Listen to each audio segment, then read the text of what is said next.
Dicen que México es una tierra bendita para el fútbol, donde los niños crecen soñando con ser el próximo Hugo, el nuevo Cuauhtémoc o el heredero de Rafa Márquez. Pero la realidad con el paso del tiempo se ha vuelto cruel y de cada generación de promesas apenas una o dos sobreviven al sistema. Y mientras el talento se apaga, la selección mexicana se llena de nombres extranjeros que visten la verde, pero no nacieron bajo el mismo sol. Hoy vamos a entender por qué el talento mexicano parece condenado al olvido y por qué la llegada de los naturalizados no es la causa, sino el síntoma de un problema mucho más profundo. Todo comienza hace casi 2 décadas. México era campeón del mundo sub-17, un grupo de adolescentes que tocaba el cielo en Perú 2005. Giovanni Dos Santos, Carlos Vela, Héctor Moreno, César Villaluz, Ever Guzmán prometían una era dorada. El futuro estaba asegurado, o eso creíamos. De aquella generación solo se logró mantenerse en la élite Héctor Moreno. Los demás se perdieron del fútbol mexicano. Pereció entre lesiones, Vela se hartó de la selección y Gio terminó como un recuerdo triste de lo que pudo ser. Y no fue el único caso. Por cada Diego Lainez que ilusiona hay jóvenes que se quedan a mitad del camino. Por cada Uriel Antuna que llega al Tri, hay cientos que ni siquiera debutan. El problema no es falta de talento, el problema es que el talento en México no sobrevive al sistema. Porque en este país el fútbol se maneja como un negocio, no como un proyecto deportivo. Los clubes no tienen paciencia, prefieren un extranjero de 30 años que un mexicano de 18 con potencial. Y así el ciclo se repite una y otra vez. Los jóvenes brillan en selecciones menores pero se apagan al llegar a primera división.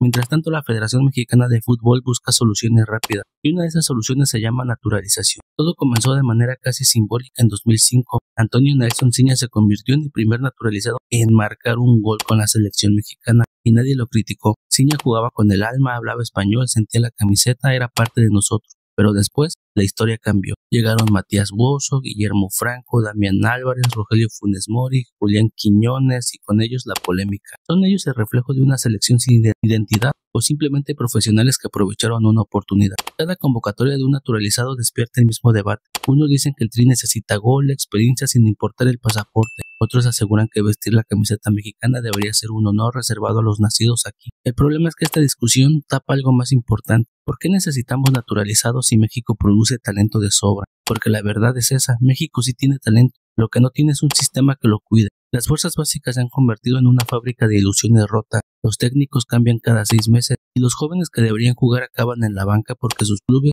llenan las plazas con extranjeros. En 2011 la Liga MX eliminó la famosa regla de menores. Esa norma obligaba a los equipos a dar minutos a futbolistas sub-20 y cuando desapareció se llevó consigo a toda una generación. Los pocos que sobrevivieron lo hicieron por rebeldía, no por estructura. Por eso mientras vemos países como Uruguay y Ecuador exportar jugadores cada año, México se sigue estancando. Los charrúas venden promesas al Real Madrid, al Chelsea y nosotros seguimos soñando con que algún jugador de México se vaya a Europa. La comparación duele porque la materia prima está, lo que falta es visión y cuando no hay visión aparecen los parches. Los naturalizados podrían ser eso, parches, soluciones rápidas a problemas estructurales, jugadores que llegan para tapar huecos, no para construir futuro. Pero el fútbol mexicano, como la historia, es cíclico y cada tanto surge una nueva generación que hace soñar. Hoy los nombres cambiaron: Fidel Barajas, Edson Ayón, Gael García, Camberos, Pimbres, Padilla, Torres y Gilberto Mora. Y tal vez ahí esté la clave, porque el problema de México no es el talento, es la mentalidad que rodea al talento. Desde muy jóvenes los futbolistas mexicanos son tratados como estrellas, con patrocinios, reflectores, elogios, todo antes de ganarse un lugar real. Y cuando llega el primer tropiezo no saben levantarse. Mientras tanto los naturalizados vienen del sacrificio, han cruzado fronteras, dejado familias, soportado rechazo y cuando pisan la cancha lo hacen con el hambre de quien sabe lo que cuesta una oportunidad. Esa diferencia mental pesa más que cualquier pasaporte. Por eso culpar al naturalizado es demasiado fácil.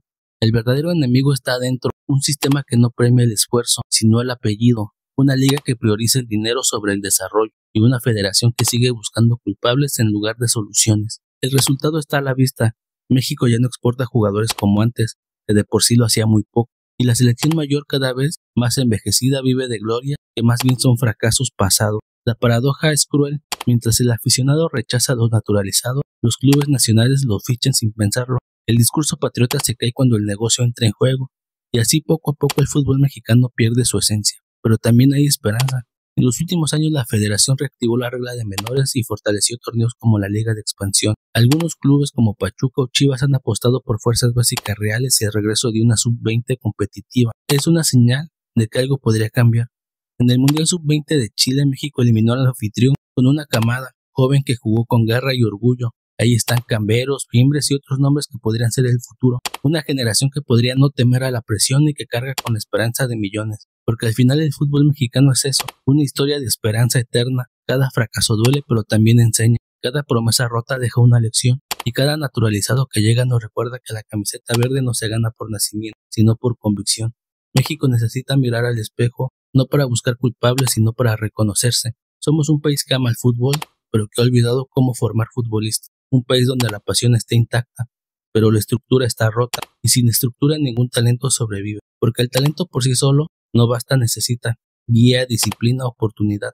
Y eso es lamentable, no se compra con dinero. A veces el fútbol mexicano parece un reflejo propio del propio país, lleno de potencial pero atrapado en sus propios vicios. Cada generación promete un cambio, pero el sistema vuelve a absorberlos.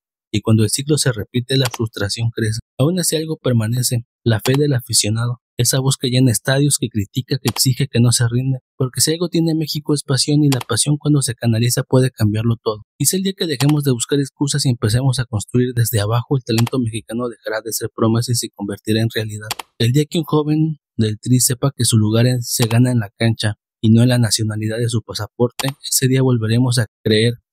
Los naturalizados no son el enemigo, son el recordatorio que hemos fallado en cuidar lo nuestro. Y si eso duele es porque en el fondo sabemos que podríamos hacerlo mejor. México no necesita renunciar a los naturalizados, pero sí debe dejar de depender de ellos, porque el futuro del fútbol mexicano no está en traer lo que falta, sino en recuperar lo que se perdió. El hambre, la disciplina, el amor por la camiseta. Eso que alguna vez nos hizo campeones del mundo sub-17 y medallistas olímpicos. Eso que todavía vive, aunque a veces parezca dormido.